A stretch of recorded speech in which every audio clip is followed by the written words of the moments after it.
Neste domingo vai ocorrer a premiação do Oscar e estamos todos aqui de olho torcendo para que a Fernanda Torres e o filme Ainda Estou Aqui leve alguma coisa, né? E aí essa semana a ex-atriz pornô Mia Khalifa cantou a bola. Vamos ouvi-la aqui porque ela é uma autoridade no assunto, né? Basta lembrar lá que durante a CPI da Covid ela foi confundida como uma cientista por um senador bolsonarista, né? Diz o seguinte, aqui a Mia Khalifa numa publicação sobre isso, né? Que ela tinha assistido o filme, né? Ainda Estou Aqui, e fiquei sem palavras para descrever um filme tão visceral e importante. Os primeiros 30 minutos foram perfeitamente escritos e atuados. Fernanda Torres, se você não ganhar aquele Oscar, você terá sido roubada. E aí o Marcelo Rubens Paiva escreveu aqui, né? Obrigado, Mia Khalifa, o meu pai, né? O Rubens Paiva era um grande homem. E aí, como eu falei, né? Se a Mia Khalifa falou aqui, então então é verdade. Então, assim, se o filme não ganhar, se a Fernanda Torres não ganhar, né, como melhor atriz, é porque foi roubado. Está crescendo a expectativa em torno da figura dela, ela fez uma campanha bastante, ampla e agressiva, né? Esteve em muitas premiações, embora nas apostas, nas casas de apostas, não seja a favorita é a Demi Moore, mas é uma grande expectativa pelos brasileiros de que ela leve essa premiação. Então, assim, será um momento bastante histórico para a arte, para o cinema brasileiro.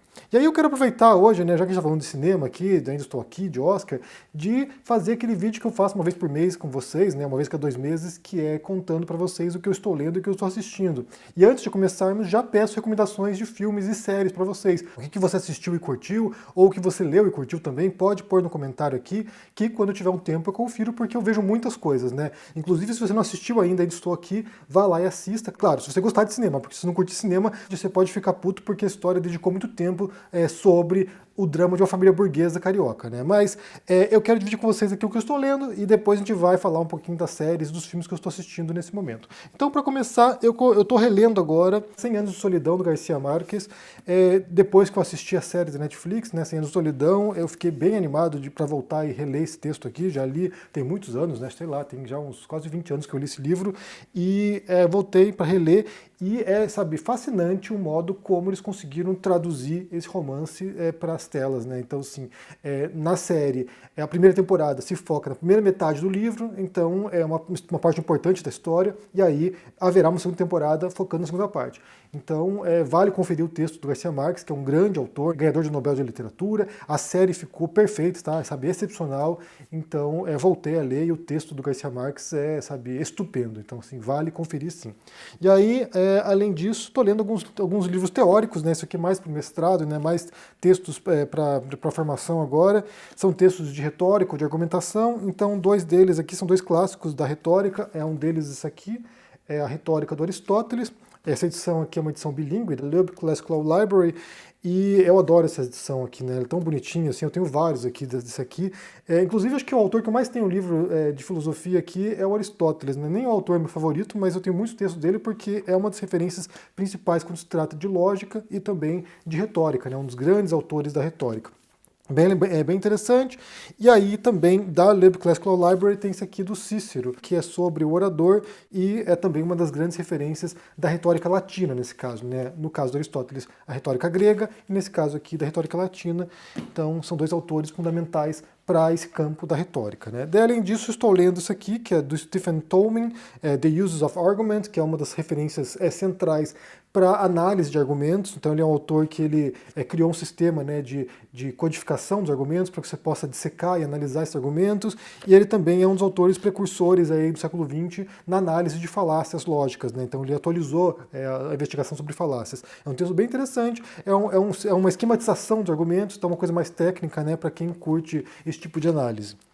E aí, 2 textos que são relacionados, né, que é um desse aqui, que é How to Do Things with Words, do Austin, e esse aqui, que é o Speech Acts, do Searle. São 2 autores da filosofia da linguagem, são 2 textos que trabalham com a noção de atos de fala, que foi bastante revolucionário em termos de compreensão da filosofia da linguagem, né, sobre como há várias funções da linguagem, várias funções do discurso, e daí como a gente pode compreender essas funções e como a gente atua através da linguagem, né, através do discurso. autores. Então, então são textos fundamentais também da filosofia da linguagem, e é curioso, né, porque na minha formação em filosofia não era um campo que me interessava tanto assim. Passei a me preocupar mais com isso e me interessar, sei lá, de uns 10 anos para cá. Então, assim, tenho lido bastante sobre isso também, e aqui, como eu falei, são autores basilares sobre essas questões específicas que vão ajudar a compreender também a análise de argumentos atualmente, como isso se dá no mundo contemporâneo, em grande parte na filosofia anglo-saxã.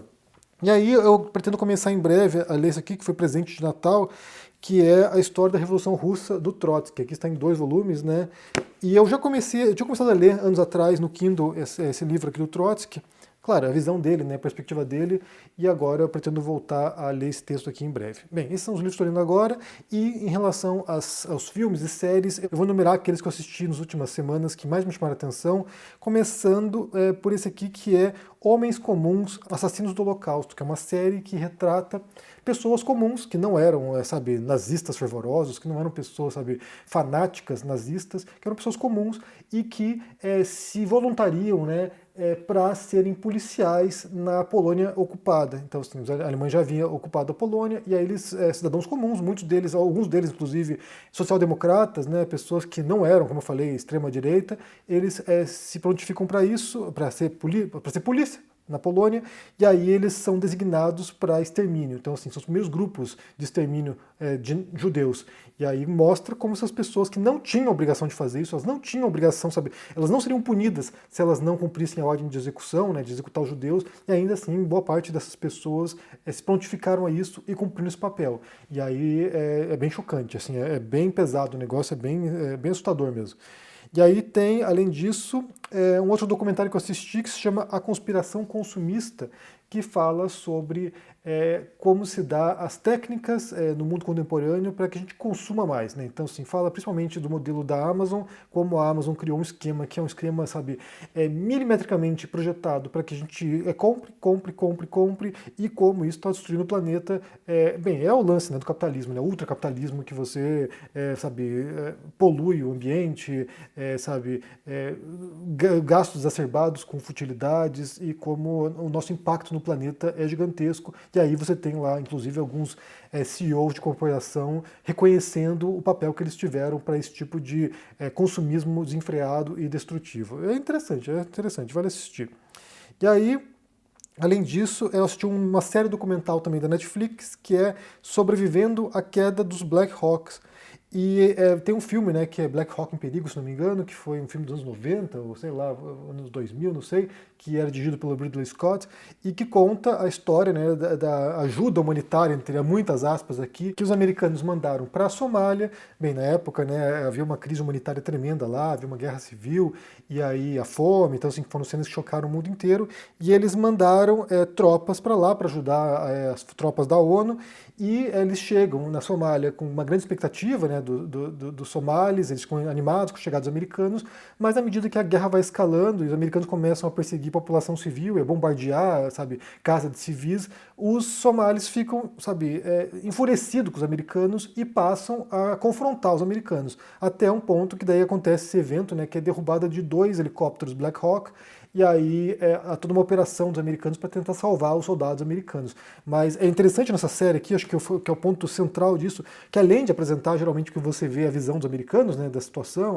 nós, os heróis, salvadores da pátria, você tem a visão dos somalis. E aí são pessoas que vivenciaram aquilo, sobreviveram aquilo, que faziam parte da guerra civil, contando sua perspectiva. Então, assim, tem cenas inéditas, tem cenas, sabe, filmadas por cinegrafista amador, por pessoas que estavam, sabe, em Mogadishu. Então, é incrível, é uma série incrível, muito bem montada, e nesse caso também tem esse teor crítico, né, da percepção dos próprios americanos de que estavam praticamente invadindo outro país, e aí é bem legal, confira, porque é uma série muito bem montada mesmo. E além disso, ontem a gente acabou uma série chamada Amor Offline, que foi uma série tão linda, gente, tão linda mesmo, tão, sabe, delicada e é muito emotivo, assim, que se trata de 10 jovens japoneses que vão para a França, que vão para a cidade lá de Nice, na Côte d'Azur, no sul da França. Eles vão para lá para passarem 10 dias sem celular na cidade e se encontrando de maneira quase, sabe, acidental ou coincidental pelas ruas da cidade para poderem viver uma grande história de amor. Então, assim, é muito linda, é uma série muito linda mesmo. A gente ficou encantado, a gente acabou de assistir ontem aqui, a gente ficou encantado com essa série porque é de uma delicadeza, assim, e de um, sabe, as imagens são lindas, né? A região do sul da França é maravilhosa, eles vão para várias cidadezinhas próximas, vão para Mônaco, vão para, sabe, para Provence. Então, assim, é uma região lindíssima e aí você vê, né, esses jovens japoneses, né, que estão, sabe, ultra conectados, tendo que lidar com, primeiro com as emoções deles, né, de estar apaixonado, de conhecer pessoas que eles não conhecem ainda e criar essas relações, esses vínculos, e depois de estarem sem celular, né. Então, assim, os desafios mesmo do dia a dia, né, de usar um mapa, de combinar um encontro com alguém, assim, é linda a série, é linda mesmo, vale assistir. Eu acho que a melhor recomendação que eu tenho para vocês hoje é essa aqui, Amor Offline. E aí, isso aqui é tudo na Netflix, né? E depois na Apple TV, o que eu assisti recentemente e quero comentar com vocês foi. Eu estou assistindo, na verdade, é a série Severance, que vocês recomendaram muito para mim. Sempre que eu pergunto, né, qual série que vocês recomendam, muita gente manda a Severance. Está na segunda temporada agora. Não quero dar nenhum spoiler para vocês que não viram ainda, mas é uma série incrível e que conta, né, a história de pessoas que vão trabalhar numa empresa e elas fazem uma ruptura, né, no cérebro delas, na mente delas, de modo que a vida fora, a vida, sabe, a vida do ócio delas não se confunde com a vida na empresa. Então elas trabalham na empresa, é uma vida própria e a vida fora é outra vida própria. Então elas separam as duas vidas. E aí o esforço nessa história aí é de tentar unir essas duas vidas, né? De tentar saber o que está passando lá dentro. Então, assim, é bem intrigante, é bem kafkiana a história. A segunda temporada está bem pesada, tem uns episódios bem pesados aí na segunda temporada. Então, valeu pela recomendação de vocês. Estou amando essa série. É uma série incrível, incrível também, vale assistir. E depois na Max. A gente está assistindo aqui White Lotus, que está na terceira temporada agora também, que mostra, né, uma rede de hotéis chamada White Lotus, que tem hotéis em locais paradisíacos e sempre tem uma trama ali, que é uma trama geralmente envolvendo algum crime, né, envolvendo alguma coisa, alguma morte ali, mas em grande parte se trata das relações humanas dessa elite, né, branca, fútil, sabe, superficial e que tem preocupações que são descoladas do mundo real. Então sempre tem esse embate, né, entre essa elite branca, que são os hóspedes desses hotéis, e os trabalhadores dos hotéis, e aí é bem incrível, assim, é uma série bem incrível, muito bem também elaborada, o roteiro é incrível, e as cenas também, né, os locais são paradisíacos mesmo e vale assistir. E aí, na Max também assisti um outro documentário que é sobre o Christopher Reeve, que era o ator que interpretou o Super-Homem, né, o primeiro Super-Homem que foi pro cinema. Ele fez acho, 4 ou 5 filmes do Super-Homem naquela época. Não era essa produção que você tem hoje da DC, né, ou da Marvel, são super produções com grandes efeitos especiais, mas foi algo bastante revolucionário na época. E o Christopher Reeve, ele estava no auge da carreira e ele sofre um acidente, ele cai do cavalo, ele praticava equitação, né, ele cai do cavalo e ele fica tetraplégico. Então o filme conta, né, a trajetória dele, como esse ator que vai ao estrelato, né, se torna uma grande estrela, e a vida dele pós-acidente e os grandes desafios que ele teve que enfrentar e a militância que ele faz para poder ajudar pessoas com o tipo de deficiência que ele ficou depois. Então, assim, é muito emocionante, assim, é desesperador, na verdade, né? Era um cara muito atlético, que fazia um monte de coisa, que esquiava, que fazia equitação, que fazia, sabe, velejava, um monte de coisa que ele fazia. Era um cara super, sabe, físico, né? Corporalmente, sabe? E aí, ele falando, né, sobre como ele se sentiu depois e como ele queria morrer. Então, assim, é bem forte, é um documentário bem forte mesmo.